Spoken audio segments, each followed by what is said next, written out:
بسم اللہ الرحمن الرحیم۔ السلام علیکم۔ روزانہ واقعات سننے کے لیے اس چینل کو سبسکرائب کریں۔ بازار میں بڑی رونق تھی، دکانوں پر گاہکوں کی ریل پیل تھی۔ دکاندار گاہکوں کو مال کی خصوصیات سے آگاہ کرنے اور انہیں مال خریدنے پر آمادہ کرنے کی کوششوں میں مصروف تھے۔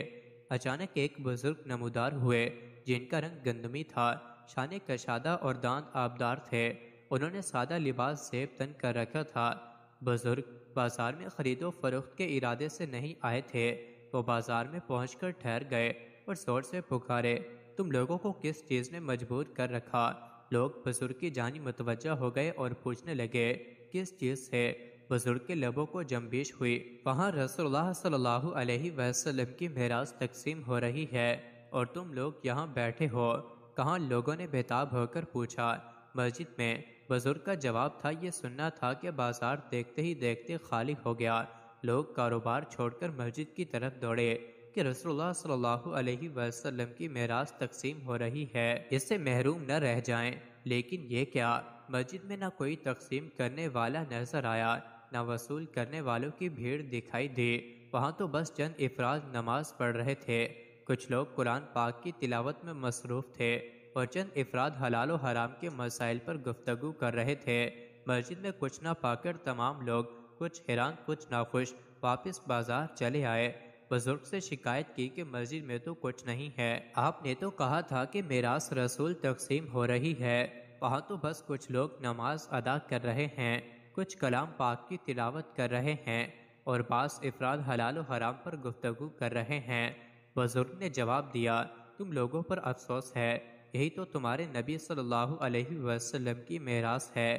یہ بزرگ تھے، عظیم المرتبت صحابی رسول حضرت ابو ہریرہ رضی اللہ عنہ، علم حدیث میں جن کا مرتبہ نہایت بلند ہے۔ اس بات پر سب کا اتفاق ہے کہ آپ تمام صحابہ کرام میں سب سے بڑے حافظ حدیث ہیں۔ آپ نہ صرف خود علم حاصل کرنے کے لیے بے چین رہتے تھے، بلکہ آپ کی ہمیشہ یہ خواہش رہی کہ دوسرے بھی علم دین حاصل کریں۔ اللہ تعالیٰ نے آپ کو علم کی دولت کے ساتھ ساتھ حکمت کی دولت سے بھی نوازا تھا۔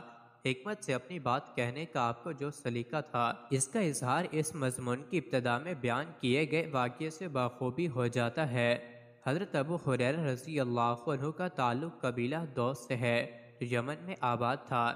اسلام لانے سے قبل آپ کا نام عبد شمس تھا، لیکن لوگ آپ کو ابو ہریرہ کہتے تھے۔ یہ نام یوں پڑا کہ کم عمری میں آپ نے ایک بلی پال رکھی تھی۔ رات کو ایک درخت میں جگہ بنا کر اسے سلا دیتے، صبح کو جب بکریاں چرانے کے لیے جاتے تو بلی ساتھ ہو لیتی۔ دن بھر بکریاں چرانے کے علاوہ کمسن عبد شمس بلی کے ساتھ کھیلا کرتے۔ لوگوں نے یہ دیکھ کر انہیں ابو ہریرہ کہنا شروع کر دیا، کیونکہ عربی زبان میں بلی کے لیے ہرا کا لفظ استعمال ہوتا ہے اور بلی کے بچے کو ہریرہ کہتے ہیں۔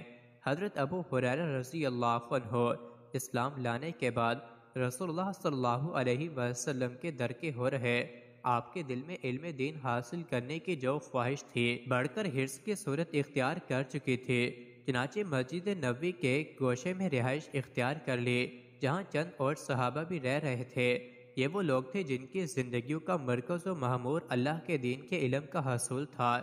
ان کے لیے مسجد میں ایک چبوترا بنا دیا گیا تھا جس پر چھت ڈال دی گئی تھی، چونکہ عربی زبان میں چبوترے کے لیے صفا کا لفظ استعمال ہوتا ہے، اس لیے اس چبوترے پر رہنے والے اصحاب کو اصحاب صفا کہا جاتا تھا۔ مزید ایسی ہی ویڈیوز کے لیے چینل کو ضرور سبسکرائب کریں۔